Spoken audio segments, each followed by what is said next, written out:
से एक्स्ट्रा मिल जाए तो उन्हें जरूर प्रैक्टिस करो. Okay. 5 stages of digestion, this you can very well tell. Yes. है ना, this you can do. फिर आया name the process by which amoeba engulf the food. Phagocytosis. Phagocytosis. With the help of finger-like projections called dash. Pseudopodia.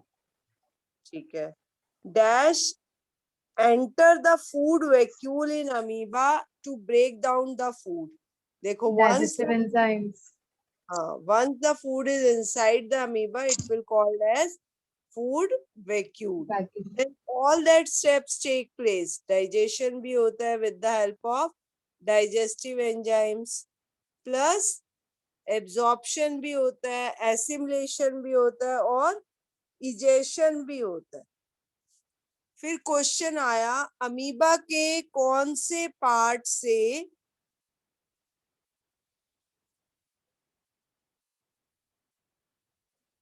ठीक है, कौन से part से egestion होता है.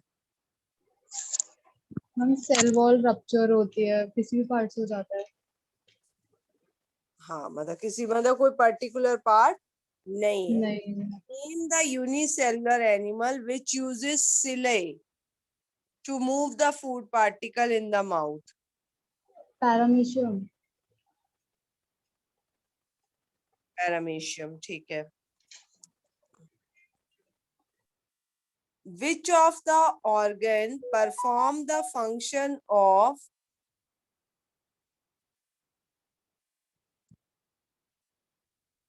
absorption of food in human being and absorption of water in human being. Food का absorption कहाँ होता है और वाटर का एब्जॉर्प्शन कहाँ होता है. स्मॉल इंटेस्टाइन और लार्ज इंटेस्टाइन. यस, ठीक है. ये छोटे छोटे चीजें हैं जो आपको पता होनी चाहिए. Name the food pipe. Esophagus. Name the opening in human body to throw out the undigested food. Anus. Anus, ठीक है. Green plant use dash and dash to make the food. Carbon dioxide and water. Okay. Ma'am इसमें sunlight भी लिख सकते हैं. Sunlight भी लिख सकते हैं बट रॉ मटेरियल्स लिखते हैं. इन प्रेजेंस ऑफ सनलाइट हो जाता है. ओके. ओके. अभी अगर यूज कह रहा है तो ये दो करेंगे. In presence of sunlight and chlorophyll हो जाता है. क्लोरोफिल हम इसलिए नहीं बोलते क्योंकि वो तो प्लांट का ही है ना, तो यूज क्या कर रहा है. ठीक है. नेक्स्ट एक क्वेश्चन आया. Iodine turn blue black on reacting with dash. Iodine turn blue black. अभी पढ़ रहे थे आप. On reacting with dash. Alcohol. Alcohol ने तो रिमूव किया था क्लोरोफिल को. आयोडीन आयोडीन किस सॉल्यूशन. काम आता है. स्टार्च रिमूव करने के. फूड बना या नहीं, तो आप क्या करते थे, वो लीफ जिसने स्टार्च बना दिया उसको रिएक्ट करते थे आयोडीन सॉल्यूशन से. अगर वो ब्लू ब्लैक हो गई तो स्टार्च बना है, और ब्लू ब्लैक नहीं हुई तो स्टार्च नहीं बना. ठीक है. Name the 5 basic life process. अगर ये क्वेश्चन आए तो name the 5 basic life process. Nutrition, respiration, transport, control and coordination. Good. And excretion. Excretion. ठीक है. एक क्वेश्चन आया. What is the difference between saprophyte and parasites? Saprophyte and parasites. Parasites are organisms which derive their food from its host.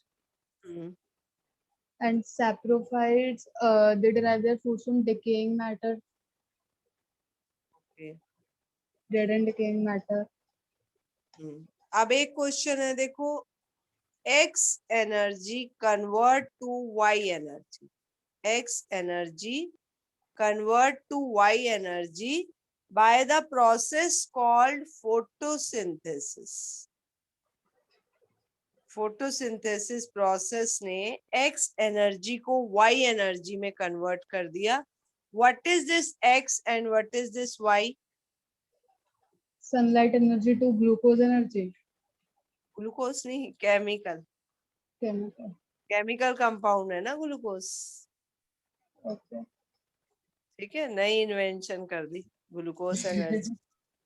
सही है. तो इस तरीके से हम लोग जब भी टाइम मिलेगा ना 8-10 क्वेश्चन करते रहेंगे. इस चैप्टर में around we are having 250 questions with us. चलो, अब हमने जो स्टार्ट किया था उस दिन, दैट इज रेस्पिरेशन. पहला क्वेश्चन इसके अंदर आया था, what is the difference between respiration and breathing. Breathing और रेस्पिरेशन के अंदर क्या डिफरेंस है? पुलकित, आप बता सकते हो? अंजलि, ये न्यू टॉपिक है तो तुम कवर अप कर लोगी, कुछ पुराने से लिंक नहीं है. ओके. Okay aunty. देखो, ब्रीथिंग मीन्स होता है हम ब्रीद ले रहे हैं, इसका मतलब होता है ऑक्सीजन को इनहेल कर रहे हैं और CO2 को एक्सहेल कर रहे हैं. अगर आप एक लेमैन से पूछो, साइंस नहीं जानता जो, उसको अगर आप पूछो कि सांस लेना क्या होता है या रेस्पिरेशन क्या होता है, तो कहेगा ऑक्सीजन लेना और CO2 देना, ऑक्सीजन लेना और CO2 देना इज रेस्पिरेशन, है ना. ये लेकिन ब्रीथ तक रिलेटेड है. फिर हम फूड जो ले रहे हैं उसको ब्रेक डाउन करना by using oxygen. Breakdown of food by using oxygen. और वो ब्रेक डाउन क्यों किया? To have energy. That is called respiration. ठीक है. अगर ब्रीदिंग रेस्पिरेशन होता तो नोज से ऑक्सीजन ली, CO2 दे दी और खत्म हो गया प्रोसेस, है ना. बट अभी हम देखो नोज से लेते हैं ऑक्सीजन, ये नोस्ट्रिल से पाइप से पास करता है, फिर फूड विंड पाइप में जाता है. विंड पाइप से ये आगे जाके ब्रोंकोइलोस में डिवाइड हो जाता है. 2 ब्रोंकोइलोस होते हैं, 2 लंग्स होते हैं, ये उनके अंदर एंटर कर जाता है. आगे जाके ब्रोंकोइलोस में से ब्रांचेस निकल आती हैं और फिर हर ब्रांचेस के पास एयर बैग्स बन जाते हैं जिसको हम बोलते हैं एल्वियोलाई. जैसे हमने न्यूट्रिशन में पढ़ा था कि डायग्राम इंपॉर्टेंट था, एक अमीबा का बनाना और एक ह्यूमन डाइजेस्टिव सिस्टम बनाना, ऐसे ही यहाँ पर रेस्पिरेशन में ये डायग्राम बहुत इंपॉर्टेंट है. देखो एक बार फिर से ट्राई करते हैं. यहाँ पे ये हमारे नोस्ट्रिल्स है. नोस्ट्रिल्स में छोटे छोटे हेयर्स होते हैं. जब हम ब्रीदिंग करते हैं, कई बार अगर हमारा कोई इंसेक्ट चला जाता है या मॉस्किटो चला जाता है तो हम उसी तरह स्नीज आउट कर देते हैं ना. तो वो हमारी एक तरीके से इंटरनल इम्यूनिटी है, वो हेयर्स ने हमें प्रोटेक्ट किया. सेकंड, आप कभी नोट करना, हमारे नॉस्ट्रिल्स के अंदर म्यूकस रहता है. म्यूकस मतलब जब हमें कोल्ड हो जाता है तो आप देखो हमारे नोज में से कुछ फ्लो करता है, उसका भी रोल है. दैट म्यूकस जो है वो इसे स्टिकी रखता है, तो जो भी इंसेक्ट होगा वो यहीं तक ही रुक जाएगा. अब O2 फ्लो करी नोज के अंदर, नोज से वो गई थ्रॉट की साइड विंड पाइप में, जिसके पास एक लैरिंग्स लगा होता है, एक होता है फेरिंग्स, साउंड बॉक्स. अब ये यहां से O2 आगे चली और O2 जाके 2 ब्रोंकोइलस में डिवाइड हो गई. दोनों ब्रोंकोइलस बैग लाइक लंग्स के अंदर ओपन होते हैं. ब्रोंकोइलस के अंदर से ब्रांचेस निकली जिन्हें हम बोलते हैं ब्रोंकायोलस। ब्रोंकायोलस। और ये ब्रोंकायोलस में से छोटे छोटे एयर बैग्स लगे हुए हैं, इनको हम बोलते हैं एल्विलॉय। अब क्वेश्चन आता है, what is the function of एल्विलॉय? एल्विलॉय का फंक्शन क्या है? What is the function of एल्विलॉय? तो जैसे हमने पढ़ा था, स्मॉल इंटेस्टाइन के अंदर विलय थे। विलय क्या कर रहे थे?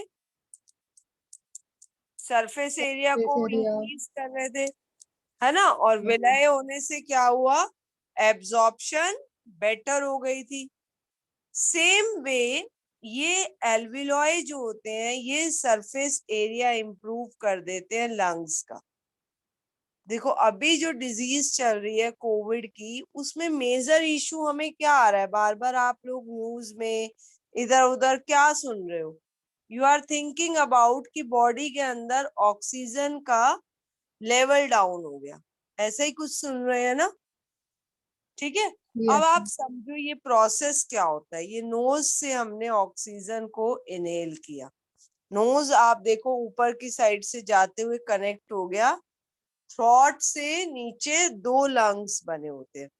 अब हर एक की ना अपनी अपनी एफिशिएंसी होती है O2 गेन करने की। ठीक है। कोई तो ब्रीथ प्रॉपर लेता है, किसी का मैक्सिमम टाइम नोज क्लोज रहता है, किसी को थ्रॉट इन्फेक्शन रहता है, कोल्ड एंड कफ रहता है। बट पहले क्या था, एयर के अंदर ऑलरेडी ऑक्सीजन का लेवल बहुत अच्छा था। There is lot of greenery, बहुत सारे पेड़ लगे हुए थे, बरगद का पेड़ था, मैंगो का था, नीम का था।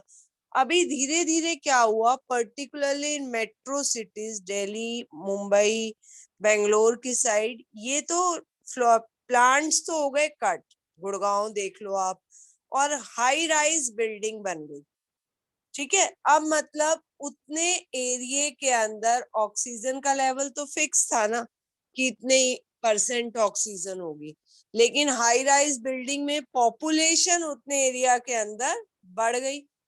अब जिसकी ब्रीदिंग कैपेसिटी अच्छी है वो तो इनहेल कर गया। खाली इनहेल से काम नहीं चल रहा था, ये आगे लंग्स तक प्रॉपर पंप करना होता है कि ये लंग्स में प्रॉपरली चले जाए। तभी कुछ एक्सरसाइज बताते हैं, कैंडल को ब्लो करो, बैलून को ब्लो करो। ये सब से क्या होता है, ये जो एल्विलॉय होते हैं ये प्रॉपरली फंक्शन करने लग जाते हैं। तो यहाँ पे हमारा ऑक्सीजन का लेवल इम्प्रूव होने लग गया। ठीक है। यहां तक का हमारा रेस्पिरेशन का रोल है, इनहेल ऑफ ऑक्सीजन का। यहां से लंग से वो ऑक्सीजन किसके साथ कंबाइन हो जाती है? ब्लड के साथ, और फिर वो बॉडी के अंदर फ्लॉट होती है। क्लियर हुआ इतना? मैम इसमें लैरिंग्स का क्या काम होता है? बेटा जब हम वॉइस प्रोड्यूस करते हैं, साउंड प्रोड्यूस करते हैं, तो ये हमारे को हेल्प करते हैं दोनों। या कुछ गलत चला गया हमारे, मान लो नोज के थ्रू, तो वहीं होल्ड कर दिया जाता है। तो they act to help us. कई बार हमारी आवाज एकदम फंस जाती है ना बोलते बोलते, फिर हम पानी पीते हैं, फिर प्रॉपर हो जाती है ना। Yes ma'am. अब इसे पूरा एक्सप्लेन कौन करेगा कि हम क्या कर रहे हैं नोज से, फिर कैसे अंदर जा रहा है, विंड पाइप कहाँ है? ये एक बार अपनी लैंग्वेज में एक्सप्लेन करने की कोशिश करो। मैम मुझे एक लास्ट बात पूछनी थी। आपने जो हाँ अभी बताया था कि इसके बाद वो ब्लड के साथ मिक्स हो जाता, मतलब ब्लड के थ्रू फ्लो करता है हमारी पूरी बॉडी में, तो बिल्कुल। फिर ब्लड कहाँ पे प्रेजेंट होता है, मतलब ऑक्सीजन कहाँ से जाता है ब्लड के पास? बेटा लंग से। लंग से। जैसे आपने डाइजेशन में पढ़ा, स्टमक में ब्लड है ना, वो उस फूड को लेके स्मॉल इंटेस्टाइन में जा रहा है। फूड अपने आप तो नहीं चल सकता ना, किसी चीज में डिसॉल्व होके ही तो चलेगा। हम लंग्स में ब्लड होता है? सब जगह ब्लड होता है बेटा। अच्छा, कहीं भी इंजरी होगी हमारे को बॉडी में तो सबसे पहले ब्लड ही तो फ्लॉट आउट होता है उस ऑर्गन के अंदर से। ब्लड के दो ओके, फंक्शन होते हैं, ब्लड के हमने अभी पढ़ा नहीं है, आगे टॉपिक आएगा।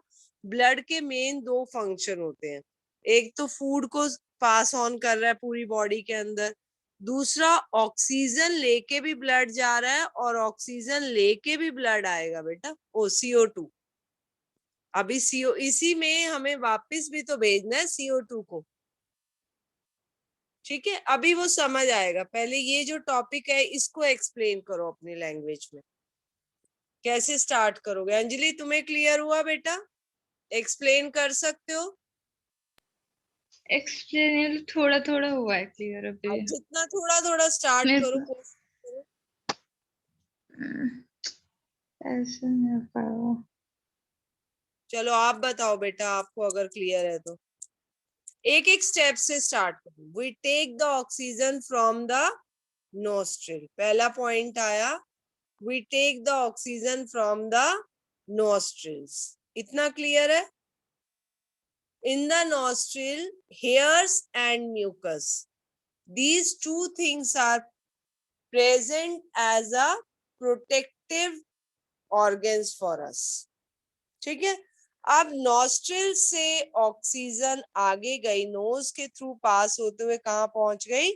विंड पाइप के पास। वहीं पर दो ऑर्गन और थे, फेरिंग्स और लैरिंग्स। इन दोनों का हमें सपोर्ट करते हैं जब हम ऑक्सीजन इनहेल कर रहे हैं और CO2 बाहर कर रहे हैं, और जब हम साउंड प्रोड्यूस कर रहे हैं माउथ से। आप देखो कई बार हम बोलते हैं ना, बोलते बोलते हमारे गले में थक गया, या यू नीड वाटर, थक गया मुंह बोल बोल के, है ना। एंड समटाइम यू फील्स कि आपके चिक्स भी थोड़े से टायर्ड हो जाते हैं जब आप ज्यादा जोर से शाउट कर लेते हो, तो होता है ना ये। अब वो ऑक्सीजन अंदर चली लंग्स की तरफ, जब वो लंग्स की तरफ पहुंची तो उसने सबसे पहले कहाँ एंटर किया? दो ब्रोंकस है, ये दोनों क्या है? ब्रोंकस। ब्रोंकस से उसके अंदर से जो ब्रांचेस निकली हुई हैं वो कहलाती हैं ब्रोंकोलस, और जो एयर बैग्स दे रखे हैं उन्हें हम बोलते हैं एल्वियोलाई, ठीक है। अब धीरे धीरे नेक्स्ट पॉइंट समझ आएगा। अब आपको इतना पॉइंट क्लियर करना है कि ब्लड के अंदर एक RBC होती है, सबको पता है? इसकी फुल फॉर्म भी पता है किसी को? RBC की red full blood form? Cells. Red blood cell. Red blood cells के अंदर कौन सा पिगमेंट होता है जिसके कारण ये रेड होती है? हीमोग्लोबिन। आप कभी सुनना, जब हम ब्लड के टेस्ट कराते हैं तो उसमें एक HB टेस्ट होता है, हीमोग्लोबिन टेस्ट। हीमोग्लोबिन कंटेंट क्या है? अब देखो इसका क्या रोल है। ये हीमोग्लोबिन जो ब्लड के अंदर है, ये O2 के साथ कंबाइन करती है, जो अभी अभी आपने इनहेल किया है। That's why I am saying कि सिर्फ ऑक्सीजन अंदर लेनी जरूरी नहीं है, उसके बाद उस ऑक्सीजन का रोल भी प्ले करना है। जब हम बीमार हो जाते हैं, हमें कुछ हो जाता है, तो हमारी ऑक्सीजन इनटेक की टेंडेंसी कम हो जाती है। ऑक्सीजन हीमोग्लोबिन से कंबाइन होता है और बनाता है HbO2, इसको हम बोलते हैं ऑक्सी हीमोग्लोबिन, ठीक है। ब्लड के अंदर RBC है, रेड ब्लड कार्पेसल्स। रेड ब्लड कार्पेसल्स के अंदर हीमोग्लोबिन है। हीमोग्लोबिन O2 के साथ कंबाइन हुआ और उसने बनाया ऑक्सी हीमोग्लोबिन। अब क्या हुआ? ऑक्सी हीमोग्लोबिन आगे बढ़ा। अब बॉडी के जिस ऑर्गन में जितनी ऑक्सीजन चाहिए, ये उतनी ऑक्सीजन सप्लाई करता रहता है। फिर ये कहाँ पहुंच गया? माइटोकॉन्ड्रिया के अंदर। माइटोकॉन्ड्रिया को हम क्या बोलते हैं? सेल का क्या है? Power house. Power house. Mitochondria के अंदर actual aerobic respiration take place. वहां पर जो फूड आपने खाया था उसको ब्रेक किया गया ऑक्सीजन की हेल्प से, और सिंपल करके एनर्जी रिलीज की गई और CO2 दी गई। इस तरीके से हमारी बॉडी CO2 प्रोड्यूस करती है। फिर वो CO2 अभी बाहर एक्सेल आउट भी होगी। इतना क्लियर हुआ? हीमोग्लोबिन ने क्या किया, O2 को लेके आगे बढ़ा और हीमो ऑक्सीग्लोबिन पहुंचा माइटोकॉन्ड्रिया के पास। माइटोकॉन्ड्रिया में क्या हुआ, फूड ब्रेक हो गया with the help of oxygen into CO2, energy and water. Energy currency क्या है हमारी बॉडी की? बायोलॉजिकल एनर्जी करेंसी क्या है? किस ATP फॉर्म में? हाँ, ATP। क्या फुल फॉर्म है इसकी? Adenosine triphosphate. Adenosine triphosphate. ठीक है, अब हमारी बॉडी ने एक्सेल आउट कर दिया CO2 को। हीमोग्लोबिन खाली हो चुका है क्योंकि O2 तो उसने दे दिया। अब वो वाला हीमोग्लोबिन CO2 से कंबाइन होगा और बनाएगा कार्बोक्सी हीमोग्लोबिन। Carboxy haemoglobin. और ये हीमोग्लोबिन अब आगे चलेगा, लंग्स पे चला जाएगा ब्लड, और वहां जाके ये लंग्स को CO2 दे देगा और हीमोग्लोबिन फिर से फ्री हो गया, लाओ नया O2 दो और मैं चला। क्लियर हुआ अब ये क्या हो रहा है बॉडी के अंदर? कितना बड़ा रोल है ब्लड का भी और O2 CO2 सब चीजों का। क्लियर है? कुछ पॉइंट डाउट लग रहा है? यश मैम समझ आ क्लियर है। रहा है बेटा? Yes ma'am. चलो देखो बेटा, अभी हम क्या कर रहे हैं। ब्लड के अंदर 4 चीजें होती हैं। ये आगे है वैसे चैप्टर में, बट अभी आपको ब्लड समझ आएगा तो और इंटरेस्टिंग लगेगी स्टोरी। प्लाज्मा। प्लाज्मा क्या होता है? वाटर कंटेंट होता है ब्लड के अंदर। आप ब्लड कभी भी बाहर निकालो, देखो लिक्विड लिक्विड सा होता है ब्लड। ठीक है। दूसरा, उसके अंदर होते हैं रेड ब्लड कार्पेसल्स, और इस रेड ब्लड कार्पेसल्स की ओवल सेल्स होती हैं and they do not have the nucleus. ये हमने 9th में पढ़ा था। थर्ड होती है WBC, व्हाइट ब्लड कार्पेसल्स। इनके पास न्यूक्लियस होता है और हम इसको और क्या कहते हैं? ल्यूकोसाइट्स। RBC को और क्या कहते हैं? अरिथ्रोसाइट। साइट्स मतलब सेल, अरिथ्रो मतलब रेड कलर की, ल्यूको मतलब कलरलेस। नेक्स्ट होता है ब्लड के अंदर प्लेटेलेट्स। इनको हम बोलते हैं बेटा थ्रोम्बोसाइट्स। थ्रोम्बोसाइट्स। अभी हमने पढ़ा ब्लड मेन काम कर रहा था फूड पहुंचाने का, ऑक्सीजन पहुंचाने का।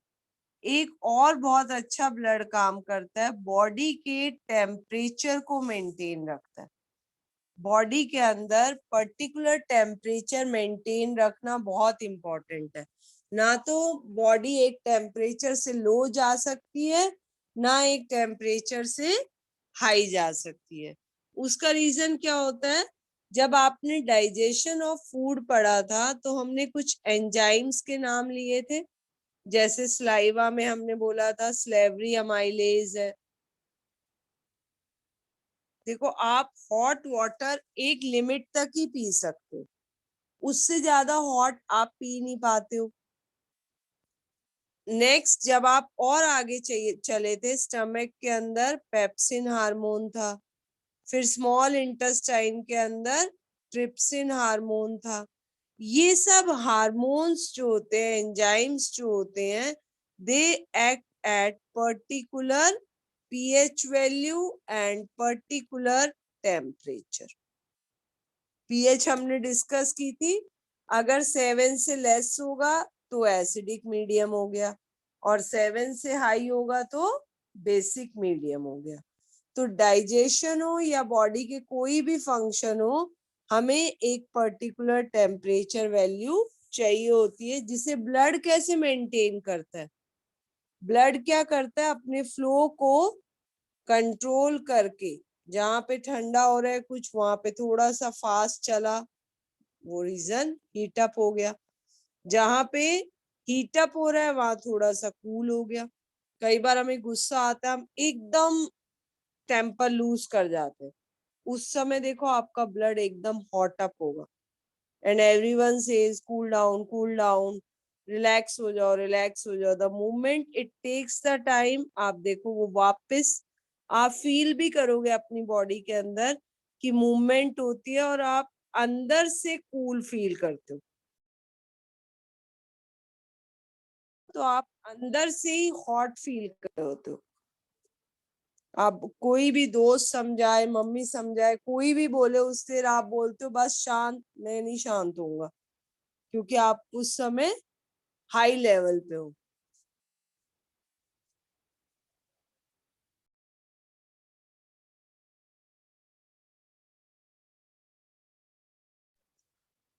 क्लियर हुआ ये ब्लड का रोल? तो अब ब्लड ऑक्सीजन लेके पहुंच गया माइटोकॉन्ड्रिया के पास। माइटोकॉन्ड्रिया में क्या था? फूड पहुंचा हुआ था। फूड हमने किससे शो किया हुआ है अपना? सिंपल फूड होता है ग्लूकोज। देखो अब क्वेश्चन ये अराइज होगा कि हमने तो दाल खाई थी, रोटी, इतना सारा फूड खाया, माइटोकॉन्ड्रिया में सिंपल कैसे पहुंचा? वो हमने डाइजेस्ट कर लिया फूड को, डाइजेस्ट करके सिंप्लीफाई करके हमने एनर्जी प्रोड्यूस करने के लिए भेजा। Once the glucose reaches the mitochondria, oxygen will break down it into CO2 and water. Balance हमने ये फोटोसिंथेसिस की रिवर्स इक्वेशन है, प्लस इसमें हमारा 38 एटीपी प्रोड्यूस्ड होगी एनर्जी। इस रेस्पिरेशन को हम बोलेंगे aerobic respiration. Aerobic means respiration which take place in the presence of oxygen. And in human beings and most of the mammals, oxygen is the need for the respiration. हम respire ही oxygen से कर सकते हैं। अब second type होता है muscular cramp, muscle cramp. आप कभी जिम एक्टिविटी या वर्कआउट बहुत ज्यादा करो तो थोड़ी देर के लिए आपकी थाइज या आर्म्स ऐसे लगती है दे हैव नो एनर्जी, और उसके अंदर एक तरीके से करंट सा फील होता है, and after some time it get normal by its own. थोड़ी देर के बाद आप देखते हो वो अपने आप नॉर्मल हो गया। या आप बहुत फास्ट रनिंग करो, जब आप एकदम हाई ट्रैक पे फास्ट रनिंग करते हो तो एक मूवमेंट पे आके आपकी ब्रीदिंग भी फास्ट होती है और आपको लगता है अब मैं नेक्स्ट स्टेप नहीं चल पाऊंगा, होल्ड इट, थोड़ी देर रुक जाओ। ऐसा क्यों हुआ? ऐसा इसलिए हुआ, जब आप फास्ट मूव कर रहे थे, जितनी फास्ट आप वर्क कर रहे थे उतनी फास्ट आप ऑक्सीजन को इनहेल नहीं कर पा रहे थे। आप फास्ट वर्कआउट कर रहे हो बट इनहेल की कैपेसिटी उतनी फास्ट नहीं है। जब इनहेल फास्ट नहीं हुआ तो फूड का ऑक्सीडेशन तो होना ही है, फूड ऑक्सीडाइज्ड हो गया एनारोबिकली, मतलब in presence, in absence of oxygen. Oxygen मिल नहीं पाई, कुछ मूवमेंट के लिए आपको एनर्जी कम मिली, आप ऐसे लेस एनर्जेटिक फील करते हो। दौड़ लगा के उस समय तो पता नहीं लगता, बहुत फास्ट दौड़ लेते हो, लेकिन जैसे ही आप लास्ट पॉइंट पे होते हो या रुकने वाले होते हो, उससे पहले आपको लगता है आपकी एनर्जी बिल्कुल निल हो रही है। रीजन बीइंग कि आपका फूड जो था वो एनारोबिकली ऑक्सीडाइज्ड हो रहा है टू प्रोवाइड यू एनर्जी, और वो किसके अंदर ऑक्सीडाइज्ड हो जाता है? Lactic acid. तो आप CO2 नहीं प्रोड्यूस कर रहे, you are producing lactic acid, और because of this lactic acid there is a muscular cramp. तो मस्कुलर क्रैम्प क्या है?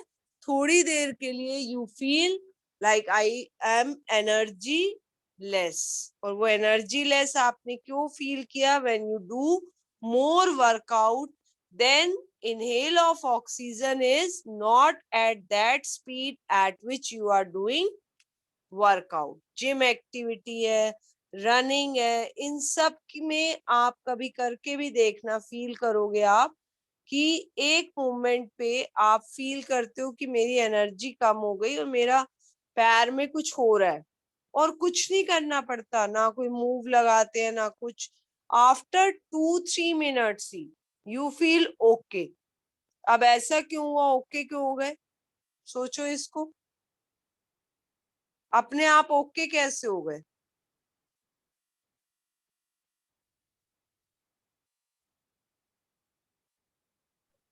ऑक्सीजन पहुंच गया बॉडी में। ओके कैसे हो गए? कि हमारी बॉडी जब कूल डाउन हुई तो हमारा ऑक्सीजन का इनहेल नॉर्मल हो गया with the requirement of the oxidation of food.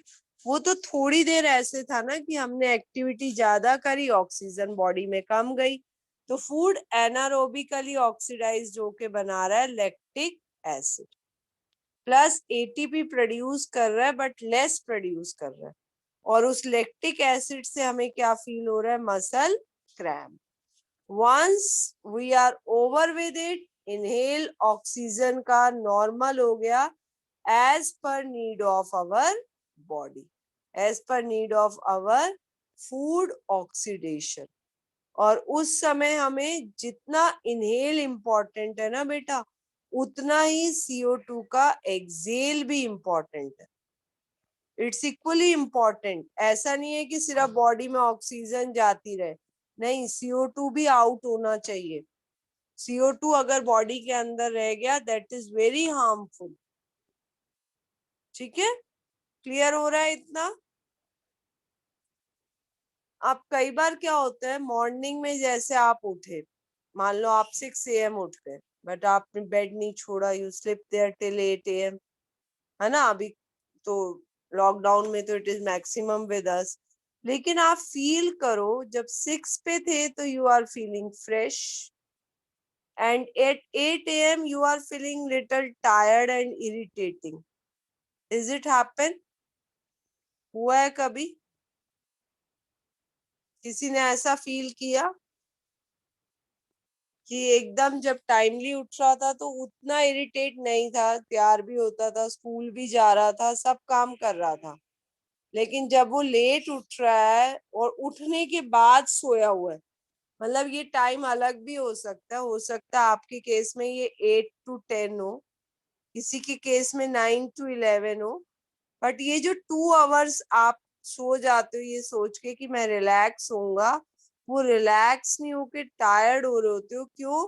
क्योंकि वो टाइम ऐसा था जब you can exhale your CO2, you must do at that time some physical work, और आपकी CO2 एक्सेल होती। अब आपने कुछ किया नहीं, आप लेटे रहे, तो क्या हुआ? CO2 थोड़ा सा बॉडी के अंदर ही रह गया, उससे it gives you irritation and you spend your time maximum in thinking. सोचते ही रहे आप उस 2 घंटे, और आपको याद भी नहीं है उसके बाद उठने के बाद what exactly you are thinking, बस कुछ था, चल रहा था। तो आप उठे तो आप टायर्ड हुए, इरिटेट हुए, एक तो ये बोला जा रहा है आप लेट उठे, ऊपर से आप अपनी बॉडी से ही परेशान हो। लेट उठे का क्वेश्चन तो बाद में है, पहले मैं कितना परेशान हूँ मुझसे पूछो। तो वो आप क्यों परेशान हो, दैट इज द रीजन, क्योंकि वो टाइम था आप CO2 एक्सेल करते, कुछ फिजिकल वर्कआउट करते, आपने वो सब किया नहीं, तो CO2 बॉडी के अंदर रहना भी उतना ही हार्मफुल है। अब हो क्या रहा था जब आप सोए हुए थे? ऑक्सीडेशन ऑफ फूड तो हो ही रहा था ना, वो तो कॉन्टिन्यूअस चल ही रहा है, तो प्रोड्यूस तो हो रही है ना CO2। अब वो CO2 उतनी स्पीड से आउट होनी भी इम्पोर्टेंट है। ठीक है, अभी हम पढ़ेंगे जो रेस्पिरेशन होता है वो 2 स्टेप्स में होगा। उसका पहला स्टेप कहलाएगा ग्लाइकोलिसिस, जो कि साइटोप्लाज्म में ही हो जाता है, और उसका दूसरा स्टेप जो होता है वो माइटोकॉन्ड्रिया के अंदर होता है।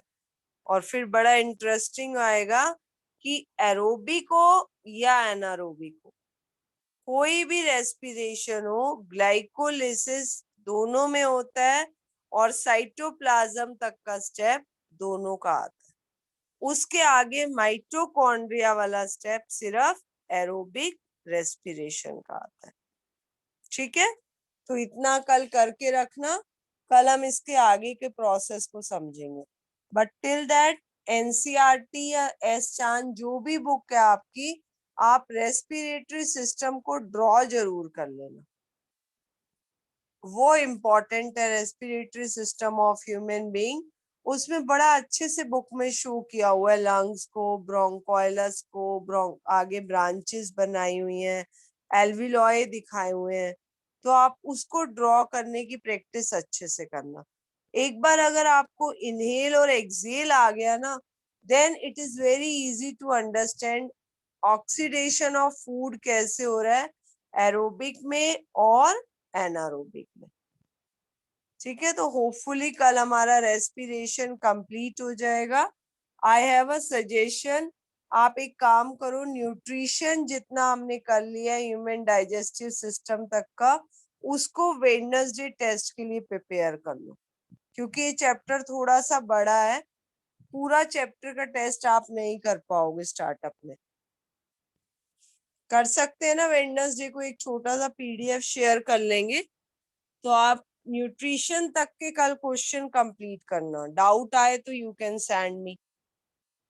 Once the nutrition test will be over, तो हमारा रेस्पिरेशन कंप्लीट हो जाएगा, then we can start circulation of blood, और इन बिटवीन आप रेस्पिरेशन को तैयार कर लोगे। Okay, yes ma'am. तो ऐसे ही करते हैं जिससे कि हमारा पूरा कवर अप होता रहेगा। ओके, अभी 3 o'clock, everyone is comfortable? Yes ma'am. Okay, Yash try करो कि रेगुलर हो सको है बेटा। We don't okay know any idea कि ये अब कैसे कितने दिन ऐसा ही रहेगा। कृष्णा ओके नहीं आ रहा ना अभी, उसका ठीक है, घर में सब किसी की बात हुई? Everything is okay at his home? No idea. चलो, anyhow, okay, take care.